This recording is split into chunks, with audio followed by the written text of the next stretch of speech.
Kurt Weidner, Team Salvation sponsored athlete, WNBF pro bodybuilder. As this part of the video series, we're going to go into detail talking about not only my 7-meal plan, but also the approach that I would use to devise a meal plan for an individual who is looking to make gains from their training regimen.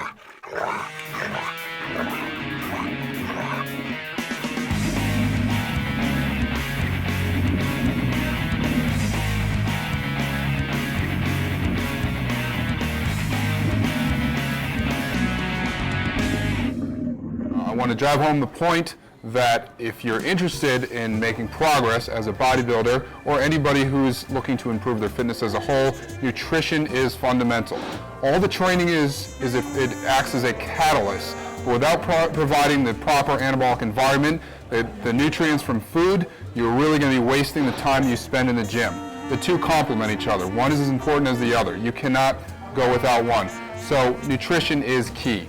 You need to figure out for yourself the proper amount of not only calories, but also of each of the individual macronutrients. All macronutrients serve a purpose. The specific amounts is going to depend upon the individual characteristics. So when we're looking at protein and carbs, each have 4 calories per gram. Fat has 9 calories per gram. Protein is needed to rebuild muscle tissue. It's something that we want to include throughout the day to stabilize amino acid levels in the blood.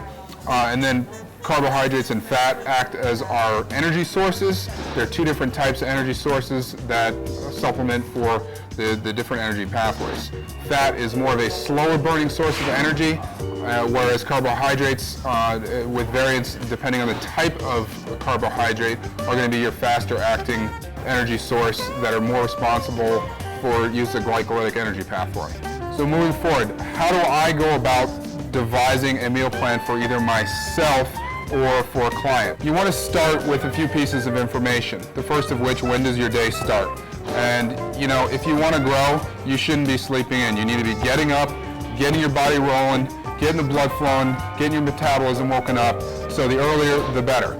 You need to get that first meal.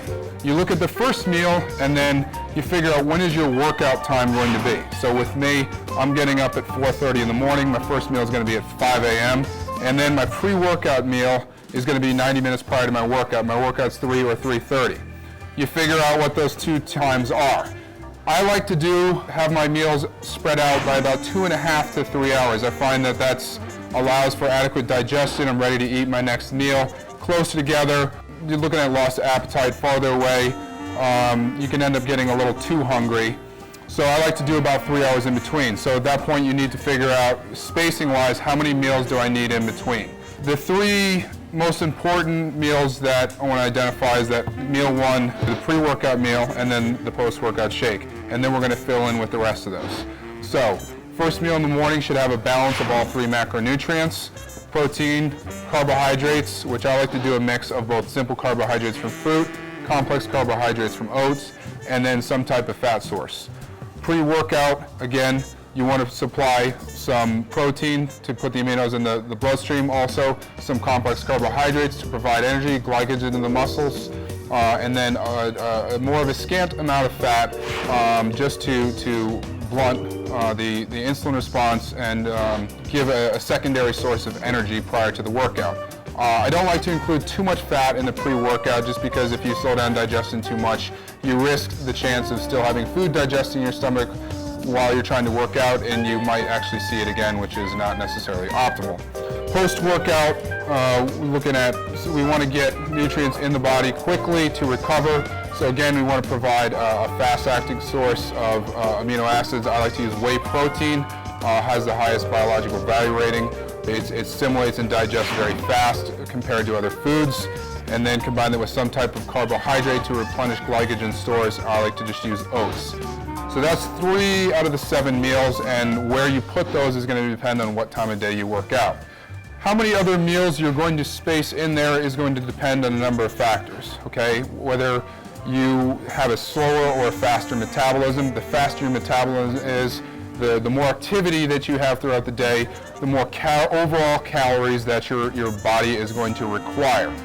So in my opinion, it's best to add more meals and use smaller amounts of meals spaced apart rather than trying to load up with a bunch of calories at once that is more taxing on the digestive system. So right now I'm consuming roughly 4,000 calories a day, and I split that among 7 meals. If you're somebody who requires far less, you might be able to get away with taking in as little as 5 meals a day, although I wouldn't drop below 5 meals, because then you risk becoming so hungry that you overeat at a particular meal.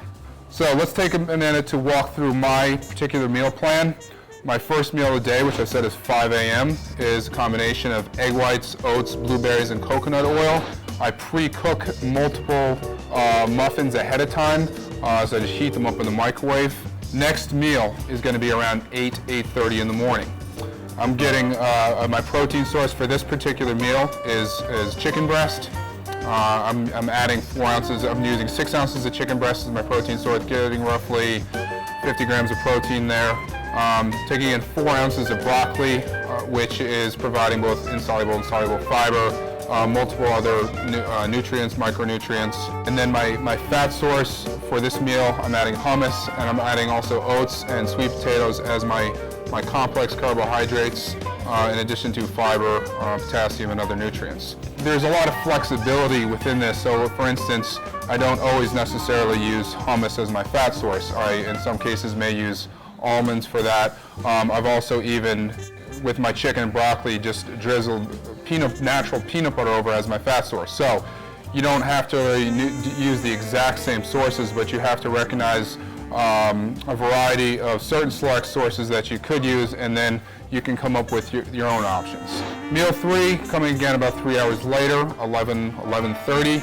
2 scoops of whey protein. I'm consuming 1 whole grapefruit and then about 1/4 cup of almonds. So my protein source at this particular meal is whey for convenience because I'm training clients. Carbohydrates from the grapefruit, and then my fat source is almonds. Another 3 hours later, we're looking at my pre-workout meal, which takes place 90 minutes before my workout. My protein source for this meal is going to be some form of grass-fed beef. The reason I'm consuming grass-fed beef is that the fat source in this meal is actually coming from the meat. So with that, I'm using a carbohydrate source of a mixture of quinoa, which is a grain, with some oats, and then also some more broccoli. I consume broccoli and other greens multiple times throughout the day. So that's my pre-workout meal. I'm adding sodium to that meal as well in the form of red hop.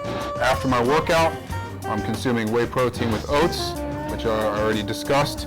And then I have 2 more meals that take me up to my bedtime. Roughly hour and a half after I consume my post-workout shake, I'm going to have a low-carb, high-fiber wrap with tuna, hummus, and spinach. At this point in the day, my body's not requiring much energy sources, so I can limit the amount of carbohydrates and fat with the meal. So the carbohydrates from the wrap is mostly fiber. 12 out of the 17 grams of carbs is actually fibrous carbs. Plus you have more fibrous carbs from the spinach. The fat from the hummus is limited to 1 serving, which is about 6 grams of fat.